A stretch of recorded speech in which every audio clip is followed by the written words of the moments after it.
So in Augusta this afternoon, the Maine Climate Council met. The session was a special meeting called by Governor Mills in response to the extreme weather events Maine experienced both last month and this month.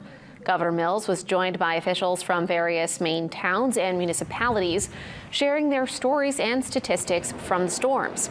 Vermont's Agency of Natural Resources shared their flooding experiences and how they've improved their infrastructure to mitigate flood events. These storms, we know, were made more violent by the egregious effects of climate change.